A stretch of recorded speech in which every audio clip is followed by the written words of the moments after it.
little tiny dots all throughout the pancreas. They're microtumors. And because of that, you can't get them. And each of these little microtumors, as they fill up the pancreas like this, produces insulin. So what happens is they get a shitload of insulin production, and their blood glucose, their sugar levels, drop into the floor.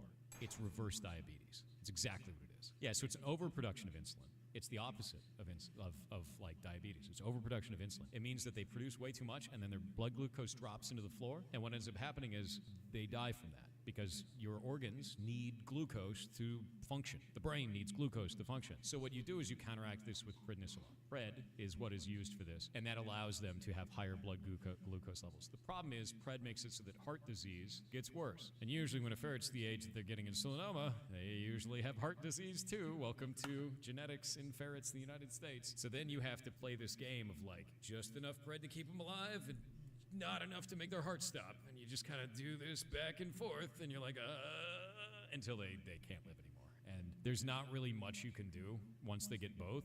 Basically the killing blow. Like we know that is like they've got 3 to 6 months left on average. When you find out that they have both heart disease and insulinoma, you know that it is over and it is just a matter of time, and it's just about making them comfortable because you can't do anything. If they're young enough, now this is something that happens pretty rarely, but sometimes when a ferret's 2 to 3 years old, sometimes they'll develop insulinoma. And this is a genetics thing. This is not like a diet or anything like that thing. It's a genetics thing. Sometimes they get it real early. And in those cases, you can perform surgery where you cut the pancreas in half and you remove half the pancreas. So that way, as the tumors are filling up the other side of the pancreas, the amount of insulin production is just enough where it doesn't kill them, and it just means that you buy them a shitload more time. So you can actually cut a whole piece of it off and be like, you don't need that half because this half is overproducing anyway. And now like you basically have a full pancreas going on because you got half of one, but it's like really angry, right? And that's what they do. But you can't do it for the oldies ones because they likely wouldn't survive that, and their quality of life would just be awful in recovery for so long that it's just not worth it. So it's just like a thing. Can you live without a pancreas? No,